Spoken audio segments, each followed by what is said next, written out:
Hello everyone, welcome back to my YouTube channel. आज की ये वीडियो है फॉर क्लास 12 स्टूडेंट्स, जहाँ पर हम पढ़ने वाले हैं क्लास 12 हिस्ट्री के सेकेंड चैप्टर के most important MCQs. Our chapter is kings, farmers and towns, और इसी तरह से हम सारे ही चैप्टर्स को कवर करने वाले हैं। So for that stay tuned with me, subscribe to the channel and also do like the video. चलिए अब स्टार्ट करते हैं। हमारा पहला क्वेश्चन है, which of the following is the earliest religious text. तो सबसे पुराना, सबसे एंशियंट रिलीजियस टेक्स्ट कौन सा है?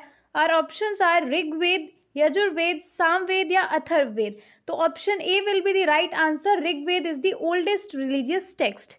Second question is, dash were elaborate stone structures in central and south India in first millennium BCE. तो वो इलेबोरेट स्टोन स्ट्रक्चर्स हुआ करते थे सेंट्रल और साउथ इंडिया में, तो उनको क्या कहा जाता है?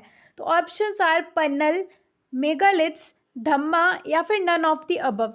तो यहाँ पर हमारा option number B will be the right answer, that is megaliths. Okay, now next question is, who deciphered Brahmi and Kharosthi script.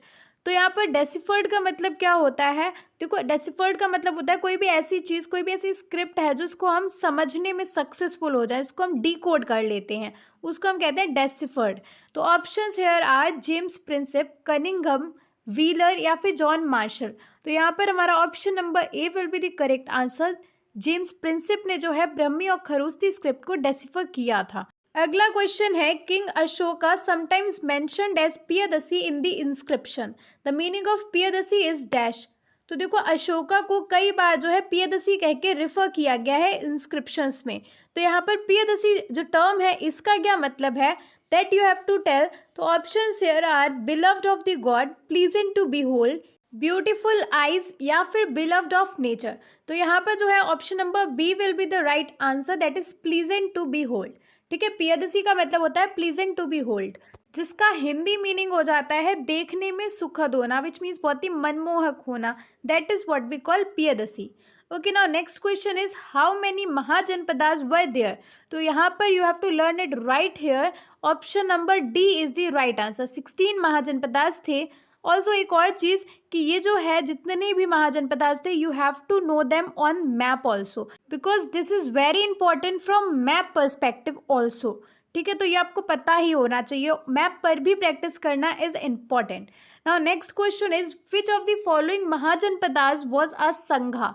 तो आंसर करने से पहले you should know the meaning of संघा। तो संघा क्या होता है? देखो, ये एक फॉर्म ऑफ गवर्नमेंट थी, जहाँ पर इसका मतलब ये होता है कि कोई एक जन रूल नहीं करता था, कोई एक रूलर नहीं था, बल्कि कई सारे लोग मिलके रूल करते थे टेरिटरी को। ठीक है ना? तो संघा मीन्स जहाँ पर कोई एक रूलर नहीं है, कोई एक जन रूल नहीं करता है, बल्कि कई सारे लोग मिलके रूल करते हैं।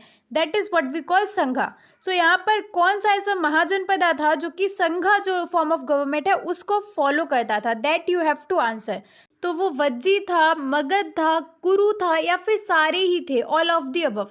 तो यहाँ पर option number A is the right answer. Vajji जो महाजनपदा था वो संघा फॉर्म ऑफ गवर्नमेंट को फॉलो करता था।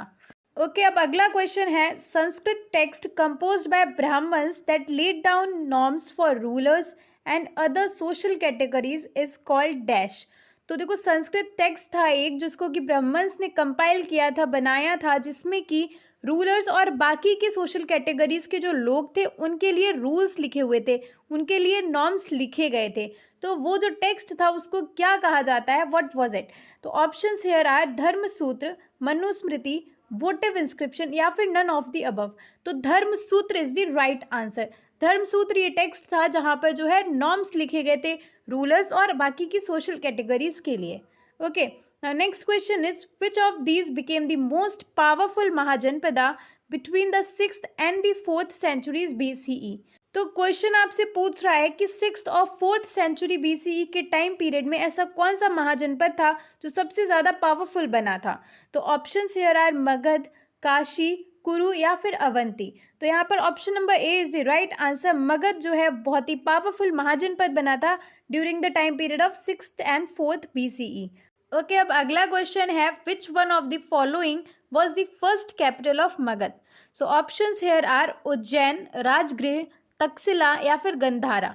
तो मगध की सबसे पहली कैपिटल थी, that is option number B, Rajgriha. ठीक है। उसके बाद में चेंज होकर बनी थी पाटलिपुत्र, जो कि प्रेजेंट डे पटना है। तो यहाँ पर हमारी फर्स्ट कैपिटल क्या थी? That was Rajgriha. Option number B is the right one. अगला क्वेश्चन है, the earliest capital of Magadha was Rajagriha which means dash. तो हमने अभी पिछले क्वेश्चन में देखा सबसे पहली जो कैपिटल थी मगध की, दैट वाज राजागृह। इसका मतलब क्या होता है? इस टर्म का मतलब क्या है? So options here are house of the king, house of the people, house of the animals या फिर नन ऑफ द अबव। तो यहाँ पर option number A is the right one, that is house of the king. हम इसका Hindi term देख सकते हैं, राजा गृह। तो राजा का मतलब होता है किंग और गृह का मतलब होता है हाउस, तो that is house of the king. Okay, now next question is who was the founder of the Mauryan dynasty. तो यहाँ पर आपको ऑप्शंस की जरूरत बिल्कुल भी नहीं पड़नी चाहिए, you should memorize it. That is Chandragupta Maurya was the founder of Mauryan dynasty. ठीक है, option number A is the right answer. Now next question is which ruler conquered Kalinga.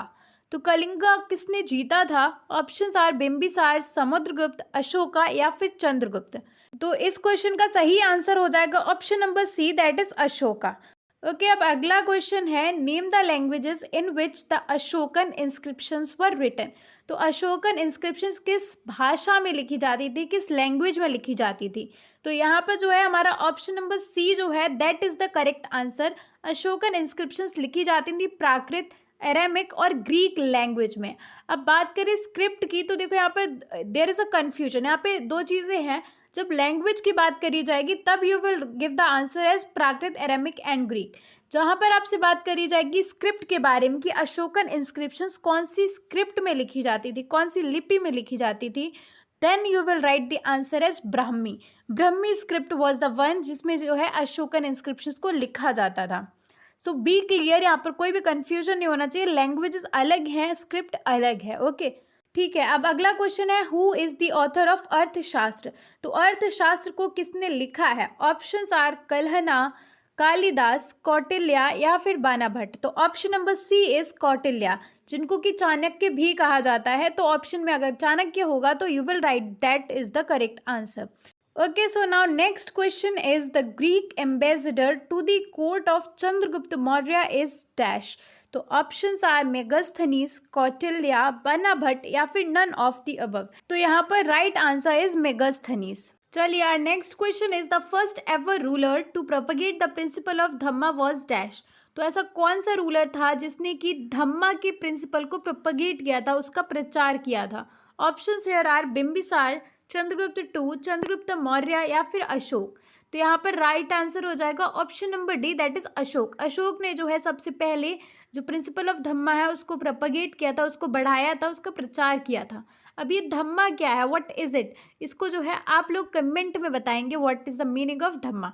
चलिए हम नेक्स्ट क्वेश्चन देखते हैं, which of the following is not one of the main features of Ashoka's Dhamma. तो अशोका का जो धम्मा था उसमें कौन सा मेन फीचर नहीं था? तो चलिए देखते हैं ऑप्शंस में क्या गिवन है। Option number A is respect the elders and B generous to the Brahmans. Option number B is consider your religion superior to the other religions. Option number C is Grihapati should respect members of the family, relatives, servants, the poor and the slaves. Option number D follow non violence. तो options देखकर समझ आ गया होगा कौन सा जो है option गलत है। तो option number B is not the main feature of Ashoka's Dhamma. Consider your religion मतलब अपना रिलीजन बाकी के रिलीजन से, बाकी के धर्मों से ऊपर माने, ऐसा नहीं कहा गया है अशोका के धम्मा में, ठीक है ना। बाकी के सारे पॉइंट सही हैं, तो option number B is the right one here, ठीक है ना। राइट वन इन अ वे यहाँ पर आपसे ये पूछा है ना कि कौन सा फीचर नहीं है, तो ये फीचर नहीं है कि अपने रिलीजन को, अपने धर्म को सबसे ऊंचा माने, ठीक है। तो option number B is the right answer. Okay, अब अगला क्वेश्चन है, who was the Mauryan emperor who built the great stupa at Sanchi.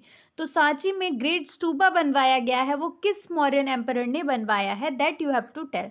Options are Chandragupta Maurya, second is Bindusara, third option is Ashoka and last option is Brihadratha.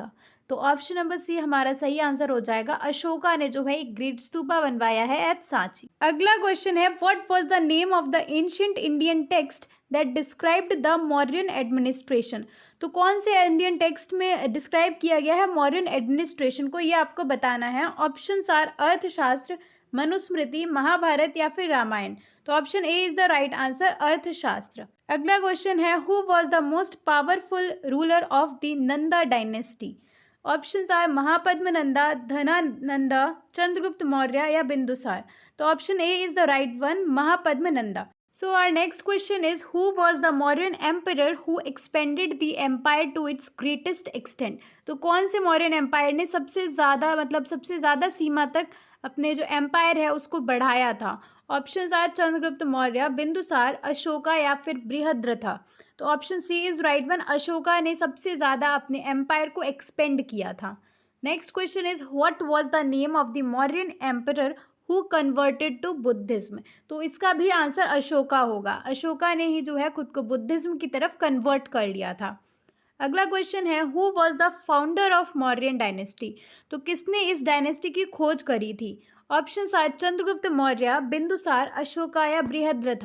तो मौर्यन डायनेस्टी की खोज करी थी चंद्रगुप्त मौर्य ने। Option number A is the right answer. Next question is, which dynasty ruled Magadha during the 6th century BCE? तो मगध को कौन सी dynasty rule करती थी 6th सेंचुरी के टाइम पर? ऑप्शंस आर हर्यंका, शिशुनाग, नंदा या मौर्य? तो option number A is the right answer, Haryanka dynasty जो है रूल करती थी मगध को। तो अगला क्वेश्चन है, dash was compose by people living along the Indus and it's tributaries? तो क्या कंपोज किया गया था उन लोगों के द्वारा जो इंडस के पास में रहते थे, उनकी ट्रिब्यूटरीज में रहते थे? Options are the Rigveda, Yajurveda, Samaveda या अथर्ववेदा? तो option number A is the right answer, Rigveda. So next question is, new models of disposal of the dead including the making of elaborate stone structures are known as dash? तो देखो एक नया method start हुआ था dead को दफन करने का, जिसमें जो है बॉडी को दफन करने के बाद में उसके ऊपर से इलेबोरेट स्टोन स्ट्रक्चर्स बना दिए जाते थे। तो उसको क्या कहा जाता था? Options are mega structure, mega heights, megaliths या फिर फोर्ट्स? तो हमारा करेक्ट आंसर हो जाएगा megaliths. Option number C is the right answer. Next question है, megaliths emerged in dash from the first millennium BCE? तो कहाँ पर इमर्ज हुए थे? Options are north and east India, central and south India, central and north India या फिर none? तो option B is the right answer, central and south India में emerge हुए थे। Next question is, dash is the study of inscriptions? तो inscriptions की study को क्या कहा जाता है? Options are epigraphy, calligraphy, entomology या फिर नन? तो option A is the right answer, epigraphy is called the study of inscriptions. अगला क्वेश्चन है, who was the first ruler to inscribe his messages to his subjects and officials on stone surfaces, natural rocks as well as polished pillars? तो यहाँ पे आपसे पूछ रहा है, ऐसा कौन सा पहला रूलर था जिन्होंने अपने मैसेजेस को स्टोन्स में इंस्क्राइब किया था, मीन स्टोन्स में जो है लिखवाया था for their subjects and officials? तो ऑप्शंस आर कनिष्का, बिंबिसार, चंद्रगुप्त मौर्य या फिर अशोक? तो वो पहले रूलर थे Ashoka. Option D is the correct answer. अगला क्वेश्चन है, the Prayaga Prashasti also known as Allahabad pillar was composed in Sanskrit by Harisena? Harisena was the court poet of which of the following kings? तो यहाँ पर ही पूछ रहा है आपसे, प्रयागा प्रशस्ति जो है इसको कंपोज किया गया था हरिसेना के थ्रू इन संस्कृत। अभी जो हरिसेना है ये किस किंग के कोर्ट पोएट थे? Options are king Samudragupta, king Ashoka, king Kanishka या फिर नन ऑफ द अबव? तो option A is the right answer, king Samudragupta. Next question is, dash describes the plight of the subjects of a wicked king? This included elderly women and man, cultivators, herders, village boys and even animals? तो ऐसा कौन सा text था जिसमें कि subjects की plight के बारे में बताया गया है अंडर अ विक्ड किंग? तो ऑप्शंस आर गंडाटिंडु जटाका, पंचतंत्र जटाका या फिर Vayushastra? Option A is the right one, Gandatindu Jataka. इसमें जो है सब्जेक्ट्स की, लोगों की सफरिंग्स के बारे में बताया गया है under a wicked king. Okay, now next question is, Tamil Sangam literature mentions slaves as Panni, Adimai, Ujavar या फिर वेलर? तो ऑप्शन नंबर बी हमारा करेक्ट आंसर हो जाएगा, आदिमाई। तमिल संगम लिटरेचर्स में स्लीव्स को आदिमाई कह के जो है रिफर किया गया है, मेंशन किया गया है। ओके, अब अगला क्वेश्चन है, Sangam is a literature of dash language? तो संगम जो एक लिटरेचर है वो किस लैंग्वेज में है? ऑप्शंस आर तमिल, मलयालम, संस्कृत या फिर मराठी? तो ऑप्शन ए करेक्ट आंसर हो जाएगा, तमिल। ठीक है, नेक्स्ट क्वेश्चन है, James Prinsep was able to decipher Ashokan Brahmi in the year dash? तो जेम्स प्रिंसप ने जो है अशोकन ब्रह्मी को जो है डिकोड किया था, डेसिफर किया था, वो किस ईयर में कर पाए थे? ऑप्शंस आर 1835, 1838, 1856 या फिर 1738। सो यहाँ पर हमारा करेक्ट आंसर हो जाएगा option number B, that is 1838। तो यहाँ पर हमने अबाउट 35 क्वेश्चंस को डिस्कस कर लिया है और यहीं पर हम वीडियो को एंड करते हैं। अब हम मिलेंगे हमारे नेक्स्ट वीडियो में with another chapter. So till then, thank you so much for watching. Do like the video, subscribe to the channel and stay tuned.